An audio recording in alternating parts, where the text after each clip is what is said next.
ഞാൻ എന്നും തോൽക്കണം. ഞാൻ ശബരിമലയിൽ ചെന്നിട്ട് ഭഗവാനോട് പ്രാർത്ഥിക്കുന്നു, ഒരു കാലത്ത് ഞാൻ ജയിക്കരുത്, തോൽക്കണമെന്ന പ്രാർത്ഥനയോടെയാണ് എൻ്റെ ജീവിതം ഞാൻ തുടങ്ങിയിരിക്കുന്നത്.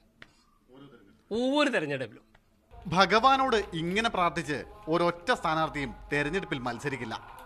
എന്നാൽ ഡോക്ടർ കെ പത്മരാജൻ എന്ന ഈ സ്ഥാനാർത്ഥി തോൽക്കാനായി മത്സരിക്കുന്നവനാണ്. സംശയിക്കണ്ട, ഏറ്റവും കൂടുതൽ തെരഞ്ഞെടുപ്പിൽ തോറ്റ സ്ഥാനാർത്ഥി എന്ന ഗിന്നസ് റെക്കോർഡ് തന്നെയാണ് പത്മരാജന്റെ ലക്ഷ്യം. തമിഴ്നാട് സേലം ജില്ലയിലെ മേട്ടുടയാൽ എന്ന ഗ്രാമത്തിലെ ടയർ കച്ചവടക്കാരനാണ് പത്മരാജൻ. രൂപത്തിലും ഭാവത്തിലുമെല്ലാം ഒരു തമിഴ് ലുക്കുണ്ടെങ്കിലും സത്യത്തിൽ പയ്യന്നൂർ കുഞ്ഞിമംഗലത്താണ് പത്മരാജന്റെ തറവാട്. 88-ൽ തമിഴ്നാട്ടിലെ മേട്ടൂർ നിയമസഭാ മണ്ഡലത്തിലായിരുന്നു പത്മരാജന്റെ കന്നി അംഗം. 77-ൽ KR നാരായണനെതിരെ രാഷ്ട്രപതി സ്ഥാനത്തേക്ക് മത്സരിച്ചു.